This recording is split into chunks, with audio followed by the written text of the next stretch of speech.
Hey everyone, it's Dr. Klein. Told people we'd be talking about the peanut. I was supposed to talk about it 2 weeks, but we got snowed in. Almost thought I got snowed in today. We had a good 3 inches on my car. We'll get to this. You always want to do a warm-up before using the peanut. So we'll explain how you can make one of these. You can even buy one without making it. It's just 2 lacrosse balls. And we'll talk about why that's important. Get some coffee, grab your kettlebell. Let's roll. Do a quick warm-up today. Billy Bones is here. It's Purim. You might notice on my YouTube channel, I have this, I don't want to put it on the wall here. Exile Strong. So what is that all about? So Purim, is the story, within Esther, where all the Israelites across all of Persia have to defend themselves against the Amalekites. And today we're dealing with something similar. All these Israelites had to be strong. They were in exile. And that's what we're trying to fight against, is this medical system which tells you have to take all these drugs and medication. I just want you to be strong physically, because movement is medicine. We're loosening restriction. We're evening out the muscles. We're taking the stress off your nervous system so all your organ systems can work better. So you're not living off drugs and coffee. A little's okay. A little's okay. Helps motivate me for the morning. So just, happy Purim for you Jews and Christians out there that celebrate that. And just a little motivation, a little spiritual motivation for the workout today. So let's warm up our body. Grab your kettlebell. Let's, if you got 1 or 2, that's okay. We're gonna do some double kettlebell swings to loosen the traps up. This is another good one. Also going to cover the bird dog exercise, because that's been showing up a lot. It's one of the big core 3 for your core that show up a lot. So we'll cover that one in this video today too, if I remember. All right. I think I'm going to angle this down a little bit. No reason to see the ceiling, right? There. Awesome. Let's start with, it's actually easier to start with 2, but most of you probably only got 1. So let's just deadlift this up. We're doing that lat spread. We've done this one before. Maybe just hold this here. Couple breaths. That core, hip flexor on the other side has to work to level that out.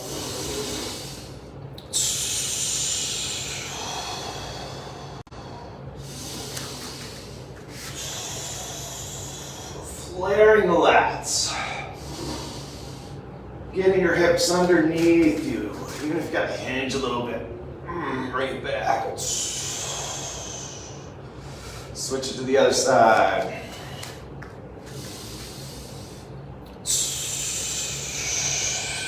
Now you need some weight, right? This is about 29 pounds. If it's too light, people just raise their trap. That's what's gonna happen. We're gonna let the shoulder pull down. Using my hips and my core to level out my shoulders, not my shoulder pulling up.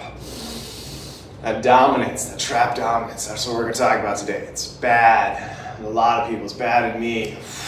We'll talk about what it looks like, what distortions it does to your spine, how it robs your low back and your legs from doing their job. Yeah, so do some round the world here.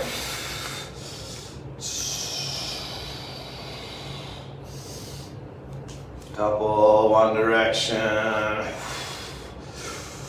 Your body pretty stiff. Again, let the traps relax best they can. Couple passes behind the back.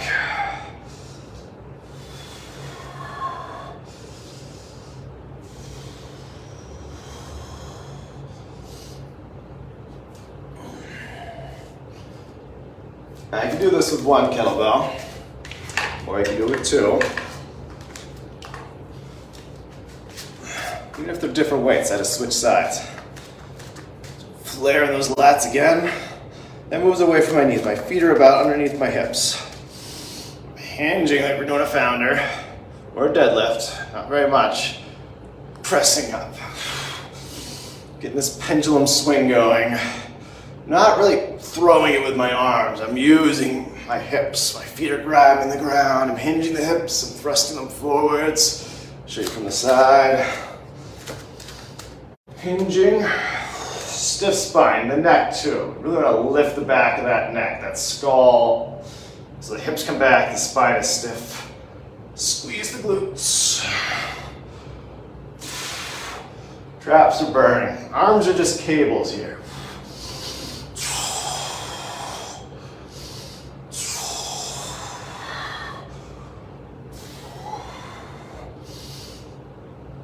If you're doing that right, should be a nice burn up top here of the shoulders. Traps in the back of the skull. I'm going to drive that skull up towards the ceiling. Tighten the front of the neck so you sound funny when you talk. We'll get more into that anatomy in a second.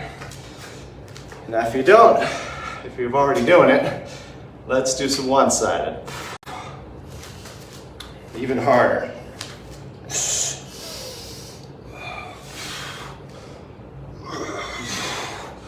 Awkward. Core has to work a lot more. I'm going to make a comprehensive list of reasons why kettlebells are so superior to a lot of different things to really strengthen your spine. A lot of it's because it's one-sided stuff. Get me from the side here. Still doing that big lat spread. Try not to cave the knee. The lat should be holding that arm out away so we're not even close to the knee.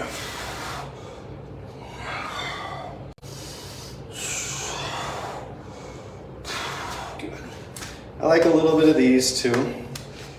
So get in your kind of woodpecker lunge stance, decompression. Be hinging that hip, hinging mainly on my front leg, doing swings in between. Good gap, you don't have to be on a balance beam. Good gap, so you got some space.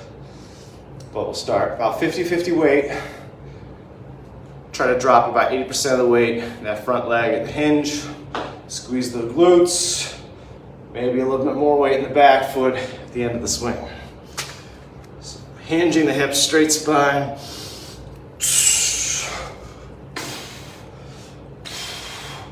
Another awkward one. Why? Challenging the body, fighting balance. Making one leg do more work. Making the spinal muscles do more work. They're mechanoreceptors, they sense motion. So if we want to make them stronger, we gotta throw crazy workouts at them. Because this is like real life, you know, you're doing kind of stuff like this all day long. Nothing's fancy like in the gym when you get on machines. You're lifting in this perfect environment. That's not how life is. We're never lifting in happy, perfect environments, great positions. You've got to adapt. Show you one from the side. So I always like to start from the ground so I can set up the hips good. Hinging. Mainly that right hip. Making the woodpecker, right? What are we doing? Hinging. Straight spine. Where do I feel that stretch? Hamstring, glute. Straight side. Pull my head up again. Lock that arm out. Again, it's just a cable. Mainly it's this right hip that's doing all the hinging. Glute squeeze.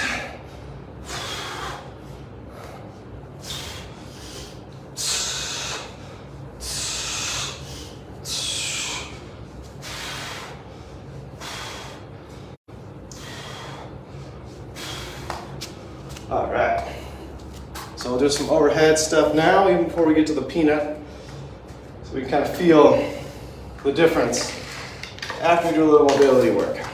Now the peanut, it's not comfortable. I'll explain why it's better than the foam roller. I got both of them here, we'll talk about it. But however, you gotta get these kettlebells overhead, whether it's just one or two. So the easier way, if you're used to this, swing, rack, your Fingers out of the way. Don't get smashed by the handles. Bring the knees forward a little bit. Now wait, pop. Just hold. Spend some time under tension. Press those towards the ceiling. Let's get a little reverse lunge work in here.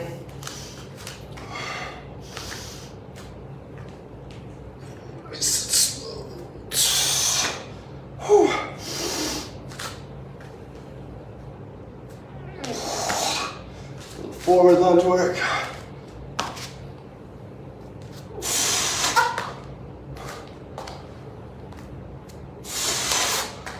Good.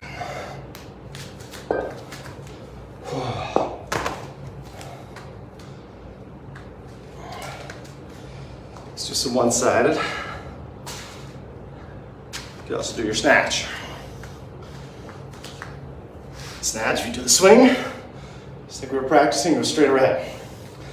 Now I'm not swinging away out from the body. I swing, I kind of keep it close. We're not trying to always test our center of gravity to the max.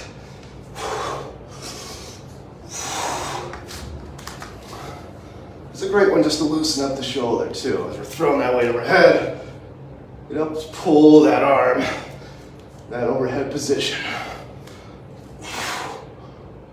Really get the hips involved. Big motion from the hips.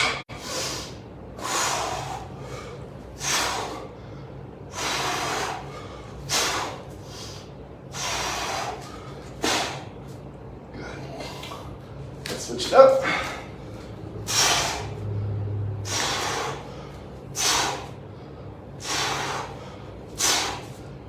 Should be mostly the hips doing all the work. Maybe pretend like this is a little heavier than it actually is. 100 pounds, you're trying to throw that overhead, so you need the whole body to do it. All right. Let's go overhead one more time. I'll talk about the peanut. See how I had these, I forget. Switch it up. Double kettlebells, if you got them. Go for the full snatch now. Do a little reverse lunge, really fight to tap that knee slowly down.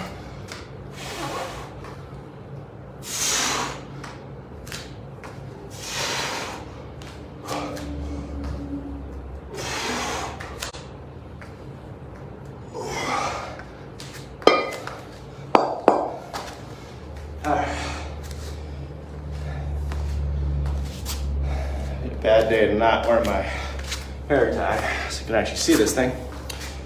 Let's talk peanut versus foam roller. So the problem, over Billy,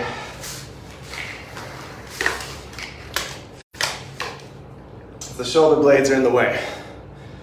The foam roller is just gonna get the surface. It's hard to get in the groove of the spine here. These muscles, these multifidus muscles, these transversal spinalis muscles run all the way up to the skull.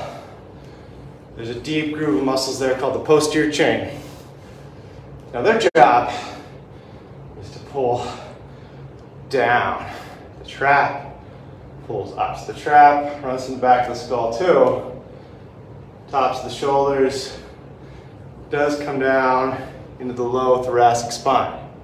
So what I see is people aren't looking like Billy here, where here's shoulder, hip, and heel in a straight line. What happens is it pulls the back of the skull down. It's compressing all these joints, these facet joints in the neck. And nobody's looking up at the ceiling all day. So we tend to pull our hips forward. So you see a lot of this pelvic sway with the rounding of the upper traps. So we end up here to level that out. The head's getting pulled here, we get that rounding, especially when you're sitting, right?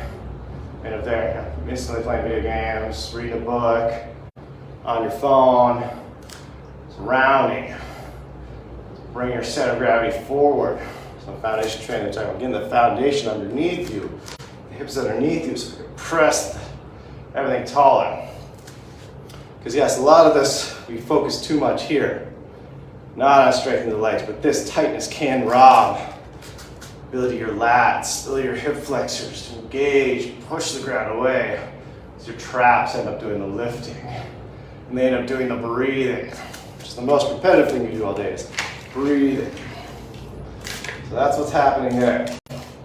So we want to, especially through here, where a lot of people get upper thoracic rounding. You get that big bump on the back of our head. Sometimes it's more visible than others, depending on what stage you're in. A lot of people have a lot of rounding, they don't see it.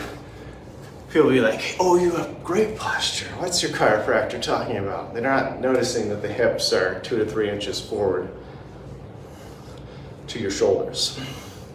So get the hair out of the way here. So yeah, maybe this is a great tool to start with. It's still gonna get your upper traps a little bit. Maybe a good tool to warm up with. But this, we want it right on the groove. So it's 2 lacrosse balls. Some people duct tape these together. I just put them in a sock, and a long sock, and brought it back around, tied both ends. So they've got some movement on each other, but mostly they're gonna stay together. And the spine is gonna fit right in that groove. And these lacrosse balls are gonna roll right in those upper traps, right in that upper part of that posterior chain. It's gonna get joint mobility too. Trying to get thoracic mobility. It means we're breaking up restriction. We get that rounding in the spine. Why does the spine get stiff? Because you're old? No. It's because those muscles are so tight. The joints are responding by, ah! Why? Why do they do that? To protect the nerves coming out of those regions. Tingling your hands, weakness, radiating pain. That's all that area. It's not just your hands though. That area is your lungs, your heart. A lot of important things. A lot of nerves, not just going to your hands there. Going to a lot of other organ systems. That's the same throughout the rest of the spine. So yes, we want to get pressure off of it.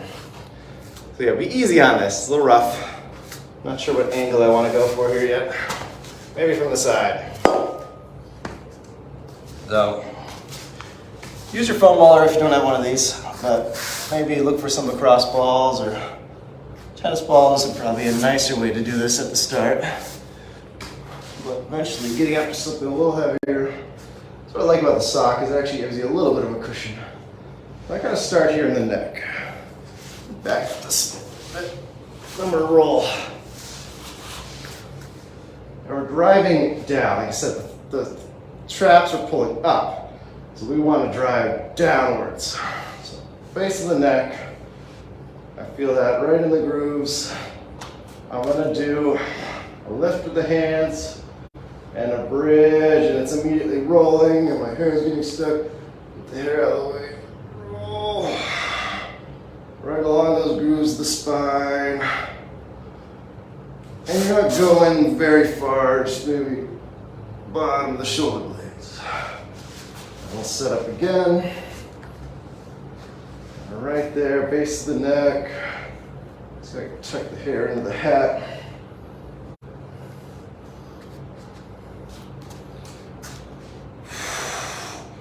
Hands overhead. Roll. Hopefully I'm still on screen. No, we're not on screen. Let's go this way. So I don't know if we can see it there. Sometimes I just hit those upper traps right there. Just pin it down, don't even roll. And just run through some arm motions. Do the backstroke. Roll a little bit. Sometimes it's better without the shirt. I don't want to scar you though. Shirt can get bunched up too. Feeling this is the back of my skull, because that's where those muscles attach. So you might feel like a little bit of a headache going on. That's okay. We're digging into this. We could also try to get some motion here. So how you do that is lift the hips again, and I'm gonna actually flex. So I got a bunch of nice cracks there. So that loosened up all that joint tissue. Oh, you'll have some nice red streaks along your spine after doing this. Again, you're not doing a ton of this. Do a couple passes through.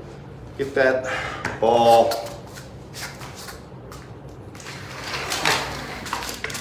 Starting right here, base of the neck, and I'm driving downwards. I'm lifting my hips over. Running over that, where that rounding tends to be. And the shoulders are a big problem there. They tend to turn in. Head does this. A lot of people aren't walking. You don't see people walk around like this until what? Till you're older. Why? Because they have ruined this. They got severe degeneration here. So they can no longer hide it by being here. You see a lot of squeezing their glutes. They got tight asses for years, decades. This is not a slow process, this is decades. Squeezing those glutes, hips turned out. All of a sudden, bad discs, degenerative joint disease, what are they forced to do? Flexion. Now we got the old man posture. We're all hip flexor dominant. And I like to do this, show people. Try to move here. You'll realize how limited your hip mobility is. You ever wonder why they walk like that? Now their spine is forced to be stiff. What we're trying to almost do in strength training, foundation training, is lock that lumbo-pelvic region. Arthritis has done that for them. The body, I say, will seek stability. It'll get it. It will achieve stability. But you don't want that kind of stability. You don't want arthritic stability. That's what the joints are trying to do. Same when you're in the upper thoracic region, they're locking down. To protect the nervous system. It's your lifeline. It'll do whatever the hell it has to. So pay attention to your body. Listen to it. It's smart. It's not dumb. It's not old. You've given injury time. That's what we're trying to do, right? We're trying to lengthen, lock that spine, engage our hip flexors. The only difference is we're pulling that length out of the neck too with foundation training. That's the purpose of all these. We want to engage that. We don't want to have to go into the old man posture to get it though. Sometimes I do go there. I'll start people here. Get in that old man posture just so you can engage your core, your hip flexors. Then use the legs to press out of it. Now we're working against those upper traps. Because you'll notice we do in kettlebells, we're engaging, we're tightening that. We're not throwing the hips way forward, but we are locking that lumbo-pelvic region down to protect it. Because that hyperextension is very, very common. Commonly seen with the upper trap dominants. They're hanging out together. You can't have a distortion in one area of the spine without something else. And it probably didn't even start in the neck. Started in the hips. All right, so hopefully that felt wonderful. So now we'll come back to our kettlebells, grab some coffee, then we'll do a little workout. Nothing crazy, then we'll call it a day. Oh, we're gonna do the bird dog. Let's do it now before we get it. I like this exercise. I think 99% of the time, and I'm not exaggerating, see it wrong. So really pay attention to the cues. Not just doing what I'm doing. Listen to the words. Take a lot of your foundation training, but doing that. Take those principles, take those ideas and apply it to this exercise because it will really, really help it. Work on your 8-point plank, stuff like that. So we're starting in this tabletop position. And I'll show you what we do wrong first. So people just reach right arm away from left leg. That's the goal. This is a bird, right? I'll see this. What's there? When the head does that, that's upper trap dominance. The head is extending. It's compressing all those facet joints. And it's changing how we use the shoulder, changing how we use the hip, spine in general. Break one area of the spine, the rest of it's broken. We're lengthening, pushing that ground away. Notice in the 8-point plank and foundation training where they're driving that head and neck away first. pushing hard into the ground. My knees are pushing hard into the ground. Now rocking a little bit of weight into the front, into my hands. Stiffen that spine. Take a big wide breath. Think about our lat flare. Make this shaky. Even before you move, this should be a little tough. Feel those hip flexors engaged with the breath. Push away around hard. Let's go left hand down. So I'm gonna reach in tandem. Left hand away, palm up. And I should hit this wall. I don't want to let go of my core. See, it's hard for me to reach out. I start really, really shaking. Pushing through my toe, bringing some weight into my hand. Good for the wrist too. You should feel very intense hip flexor stretch. 10-minute stretch engagement as we're sticking that leg out. That's how tight we're keeping this. So that hip flexor wants to relax and the spine's gonna curve in, it's gonna dip in. That's bad. Keep it stiff, keep it locked, just like we talked about. Lock it in, lock it down. Let's do the other side. Give you another angle here. Different ball angles. Nice and tall.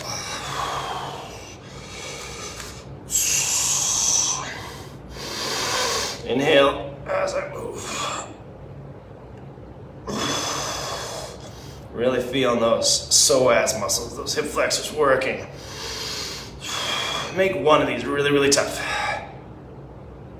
Oh, another trick to know you got this right, make a fist. If you're able to bring this down, tap your knee, then you're pressing the ground away hard enough. So you can do a couple like that. Breath in. Bringing fist to knee. Maybe press them into each other a little bit.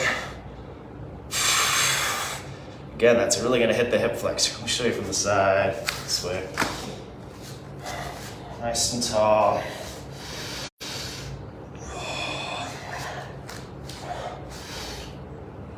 Rocking just a little bit to get those hips involved. Press away.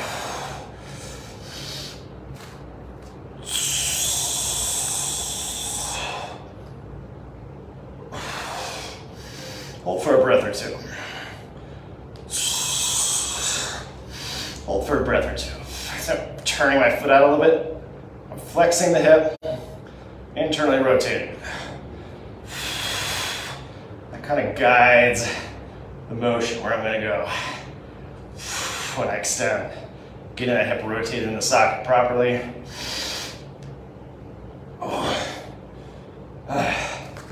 That's the bird dog. You want to get something out of it. You gotta put effort into it. Don't go through the motions. People are like, yeah, you got me doing this bird dog thing. I don't really notice much of a difference in planks. I see them all day long, every day. People leaving their physical therapists or chiropractors. I'm sure people are leaving me because, I didn't give me the right exercises. There's no magical exercise, folks. You gotta put some effort into it. Listen to the cues. Do some homework on your own. Even the best teacher, you could probably think is a complete idiot if you're just not giving 100%. I know they say there's only bad teachers, not bad students. All right, is that gonna help you? Is it saying a lot for me as a coach? Probably not. Is it saying a lot for you as a student? If you're guiding multiple people and you're not getting better, maybe give some more effort. Don't expect people to fix you. Be a bigger part in this. They are tools to help you. Ultimately, it's all about you fixing yourself. Nobody's gonna pick you up and carry you the whole way, right? Lead a horse to water, you can't make it drink. Let's go back to our kettlebells. Let's ease into it.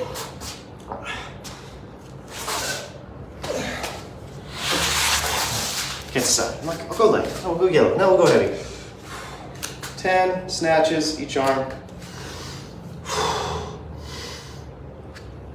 Get those hips really involved.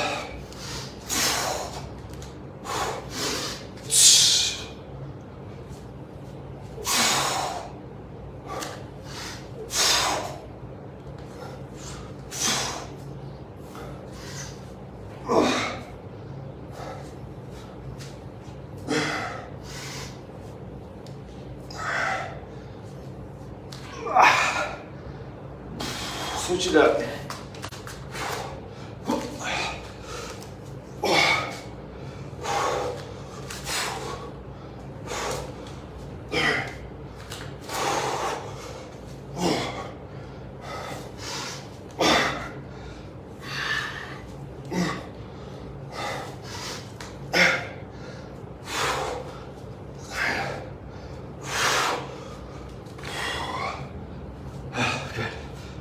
Good, good, good.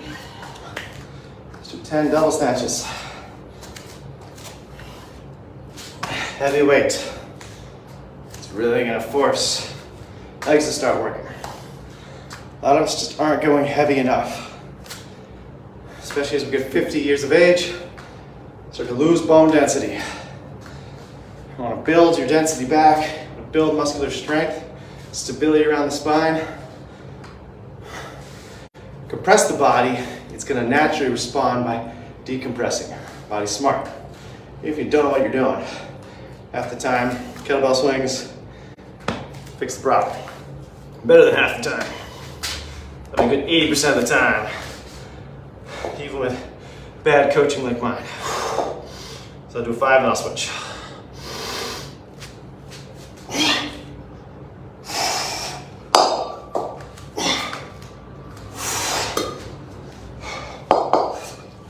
I'm supposed to go to the rack first.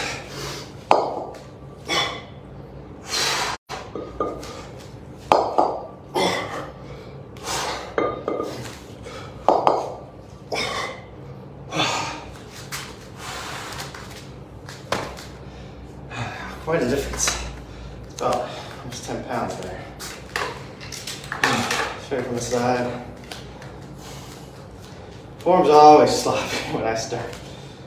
Should get better. Make the next one a little better.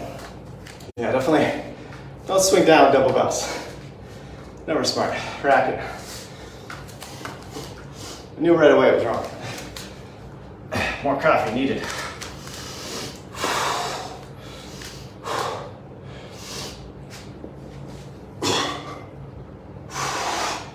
I did it again.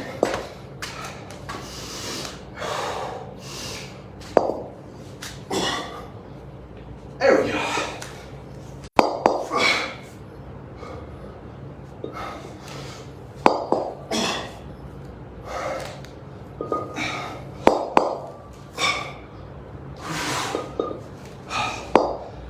Shows how often I do those.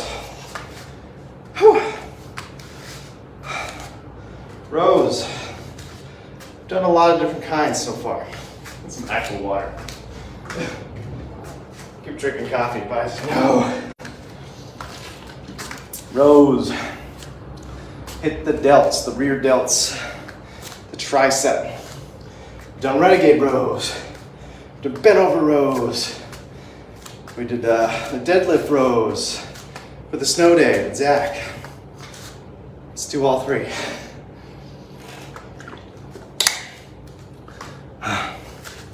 Bent over row. Hinging, strong, deep founder almost. Pull that neck long. I'm gonna bring one up, do the heavier one. Other hand is pushing the ground. Pulling here, maybe a little rotation. Not from the low back. We want the rotation happening from the thoracic spine, the mid back. Kind of this area right here. That's where we need a movement, around the diaphragm, a little higher. Straight spine. Pull that head and neck long. Think about everything we've been teaching. Big breath in.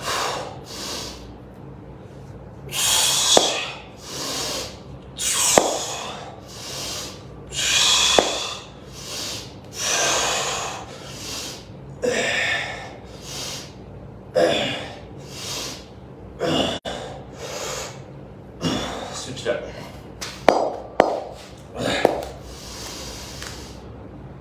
Change it. Give me another angle.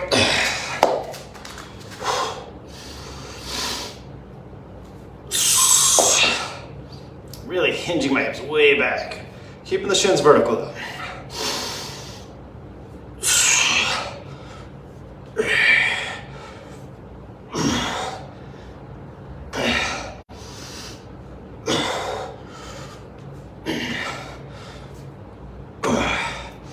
Should kind of be burning here. Working that. Renegade rows.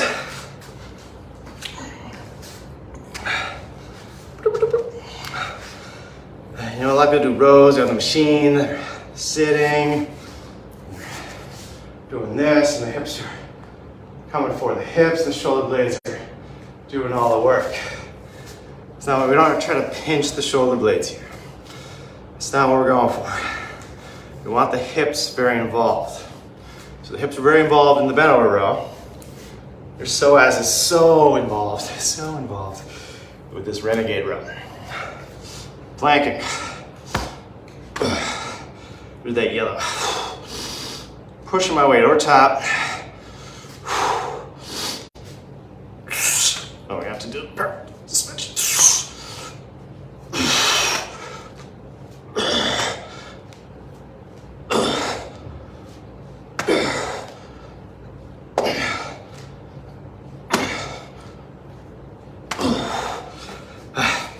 Do another 10.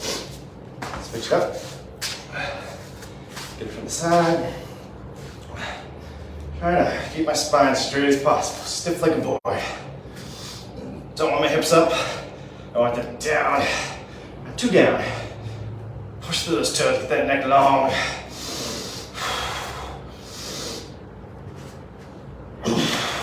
Feet can be wide.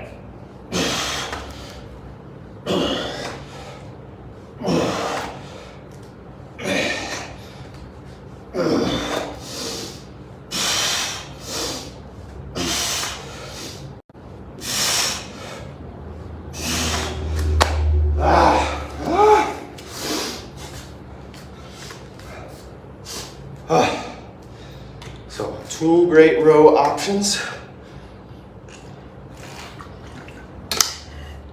The other one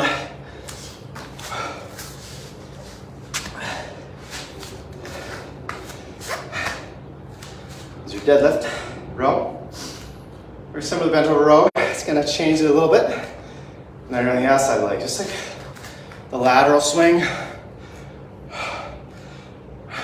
Great for the traps, but also your knee stability. So do this, then we'll end up with a little more functional workout where we're combining some lunge and snatch. So let's just do another 10 of these. Deadlift. Row.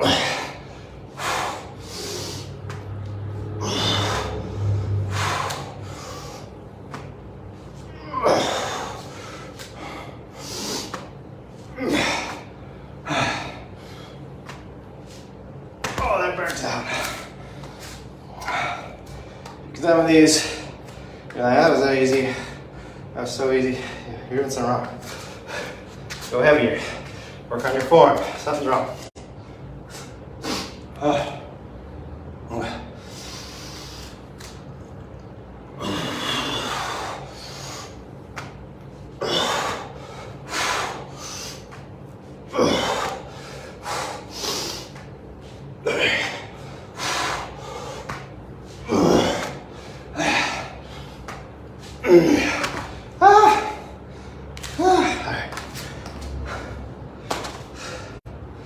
Said all I need to say.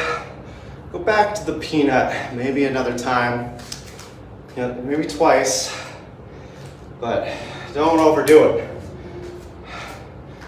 Every day a little bit more. You don't want to do too much and really damage those muscles in those joints. Ease into it. So we're gonna do my favorite exercise right now, which is the swing, lunge, snatch combo. It's helping us with our overhead squat by essentially doing a lunge as a one-legged squat. And then keep working on that stuff. Always building around the overhead squat. If you're feeling good, do a few actual squats after, overhead squats after. But starting the hard leg here. Swinging it. As I'm swinging it, I'm lunging. And then I'm swinging again. I'm snatching. Let's fight for 5 each side.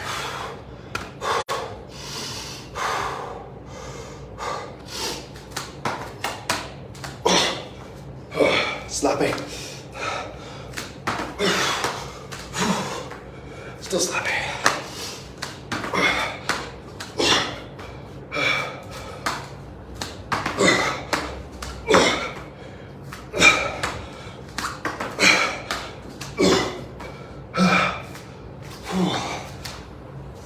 Chalk is your friend. I don't know if that's always true.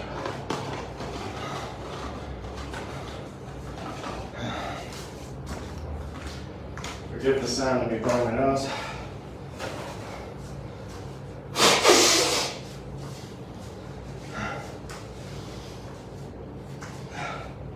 Need some airflow.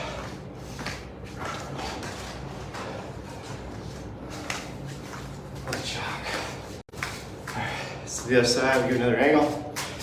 Watch out, Billy.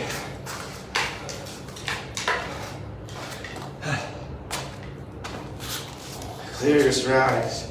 It's a dangerous move.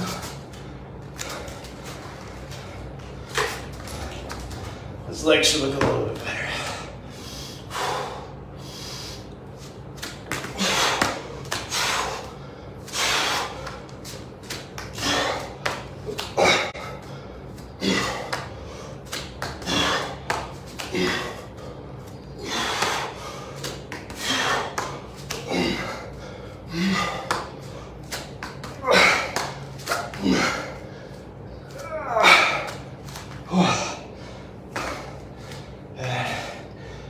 I know my balance, so do an extra set on the right side.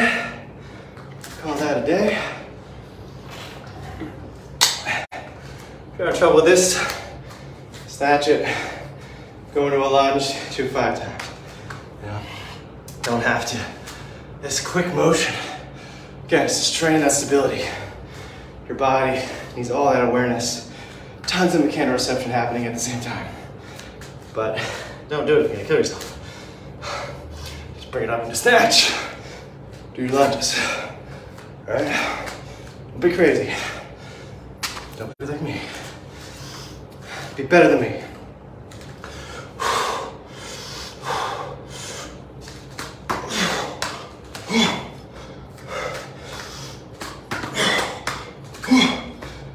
They're already looking cleaner. Not perfect, but cleaner.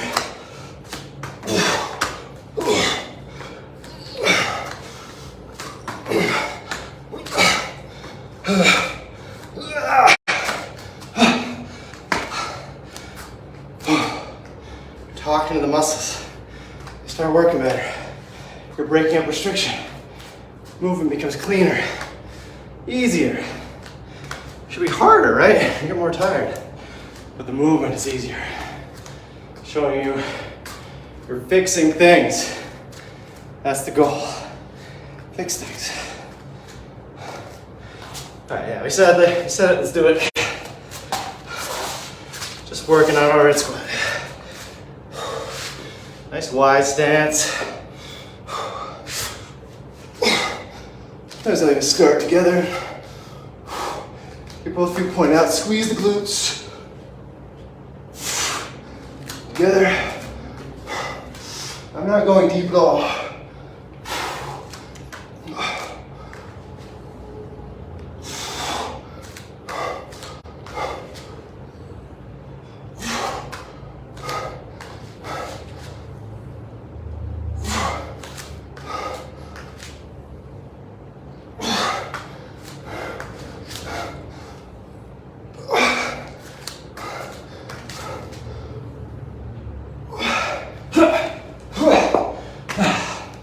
See the elbows start to bend as they get deeper. That's how you know to back off. Don't go that deep. Whew. That's upper trap dominance, tight lats. Oh, get the rounded shoulders, get the rounded back, get the head in extension, get the hips forward. We're combating all that at the same time. And you might not be ready for it. So work on all this other stuff. Keep reviewing all these videos. Get yourself a nice lacrosse ball. Have a great day.